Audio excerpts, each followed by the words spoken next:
അമേരിക്കയെ ഞെട്ടിച്ചുകൊണ്ടൊരു വൈറ്റ് ഹൗസിന് സമീപത്ത് ഒരു വെടിവെപ്പും ആക്രമണവും ഉണ്ടാകുന്നു. ഒരാൾക്ക് ഗുരുതരമായി പരിക്കേറ്റിട്ടുണ്ട്. അക്രമിയെ സുരക്ഷാ സേന വെടിവെച്ചു കൊന്നു. സുരക്ഷ മുൻനിർത്തി വൈറ്റ് ഹൌസിന്റെ വടക്കേ പുൽത്തകിടിയിൽ നിന്ന് ആളുകളെ രഹസ്യാന്വേഷണ വിഭാഗമായ സീക്രട്ട് സർവീസ് അടിയന്തരമായി ഒഴിപ്പിച്ചിട്ടുണ്ട്. അന്വേഷണം ആരംഭിച്ചതായി FBI ഡയറക്ടർ കാഷ് പട്ടേൽ വ്യക്തമാക്കി. അമേരിക്കയിൽ നിന്ന് മധു കൊട്ടാരക്കര വിവരങ്ങളുമായി ചേരുകയാണ്. മധു, അമേരിക്കയെ ഞെട്ടിച്ചുകൊണ്ടാണ് വൈറ്റ് ഹൌസിന് സമീപം ഇപ്പോൾ വെടിവെപ്പുണ്ടായിരിക്കുന്നത്. ഈ അക്രമിയെക്കുറിച്ചുള്ള കൂടുതൽ വിവരങ്ങൾ ഇപ്പോൾ അന്വേഷണ ഏജൻസി പുറത്തുവിടുന്നുണ്ടോ? ഒരാൾക്ക് ഗുരുതരമായി പരിക്കേറ്റിട്ടുണ്ടെന്ന് മനസ്സിലാക്കുന്നുണ്ട്. എങ്ങനെയാണ് ഇതിന്റെ വിവരങ്ങൾ? Good morning Gokul Pravitha. ഏകദേശം വൈകുന്നേരം 6 മണിക്ക്, അതായത് 2.5 മണിക്കൂർ മുമ്പാണ് വൈറ്റ് ഹൗസിന് സമീപം ഈ വെടിവെപ്പ് ഉണ്ടായത്. അതിൽ ഈ ആക്രമിയാണ് കൊല്ലപ്പെട്ടിരിക്കുന്നത്. ഈ ആക്രമി വൈറ്റ് ഹൗസിന്റെ ചെക്ക് പോയിന്റിന് സമീപത്തേക്ക് വെടിയുതിർത്തുകൊണ്ട് വരികയും തുടർന്ന് സീക്രട്ട് സർവീസുമായിട്ടുള്ള ഏറ്റുമുട്ടലിലാണ് ഇദ്ദേഹം കൊല്ലപ്പെട്ടത്.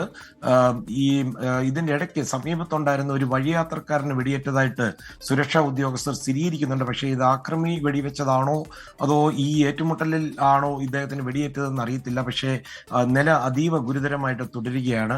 വൈറ്റ് ഹൗസിന് സമീപം ഉള്ള തൊട്ടടുത്തുള്ള ഈ 17th സ്ട്രീറ്റ് അതുപോലെ പെൻസിൽവേനിയ അവന്യൂവിലാണ് ഈ വെടിവെപ്പ് നടന്നത്. ഈ വൈറ്റ് ഹൗസ് വളപ്പിൽ മാധ്യമപ്രവർത്തകർ ഉണ്ടായിരുന്നു. ട്രംപിന്റെ ഒരു മീഡിയ മീറ്റിംഗ് ഷെഡ്യൂൾ ചെയ്തിട്ടുണ്ടായിരുന്നു. ഒരുപക്ഷെ ഇറാനുമായിട്ടുള്ള ചർച്ചകളുടെ പുരോഗതി പറയാനായിരിക്കും. ഇവരൊക്കെ ഈ വെടിവെച്ച കേട്ടതിനെ തുടർന്ന് അവരുടെ റിപ്പോർട്ടുകളൊക്കെ പെട്ടെന്ന് വരുന്നുണ്ടായിരുന്നു. അത് മാത്രമല്ല, ഈ സുരക്ഷ മുൻനിർത്തി മാധ്യമപ്രവർത്തകരോട് പ്രസ് ബ്രീഫിംഗ് റൂമിലേക്ക് പെട്ടെന്ന് മാറുവാൻ സുരക്ഷാ ഉദ്യോഗസ്ഥർ നിർദ്ദേശം നൽകിയിട്ടുണ്ടായിരുന്നു. ഈ വെടിവെപ്പ് സമയത്ത് പ്രസിഡന്റ് ഡൊണാൾഡ് ട്രംപ് വൈറ്റ് ഹൗസിൽ തന്നെ ഉണ്ടായിരുന്നു എന്നുള്ള റിപ്പോർട്ടുകൾ സ്ഥിരീകരിച്ചിട്ടുണ്ട്. തുടർന്ന് ഇനി മാധ്യമപ്രവർത്തകരെ കാണുവാനുള്ള സാധ്യത ഇല്ല എന്നും പറയുന്നു. സംഭവം നടന്ന ഉടൻ തന്നെ FBI സംഘം വൈറ്റ് ഹൗസിലെത്തി അന്വേഷണം ആരംഭിച്ചിട്ടുണ്ട്.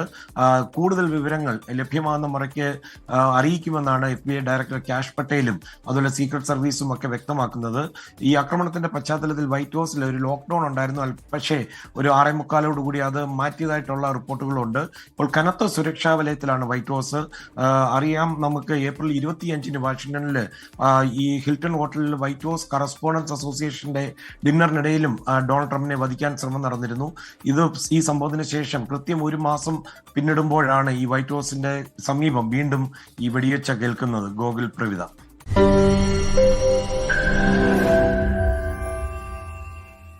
ലോകത്തെവിടെയായാലും ഏത് സമയത്തും 24 വാർത്തകളും ഓഗ്മെന്റഡ് റിയാലിറ്റി പാക്കേജുകളും എക്സ്പ്ലെയിനറുകളും വിശദമായി കാണാൻ ഞങ്ങളുടെ യൂട്യൂബ് ചാനൽ നിങ്ങൾക്ക് സബ്സ്ക്രൈബ് ചെയ്യാം.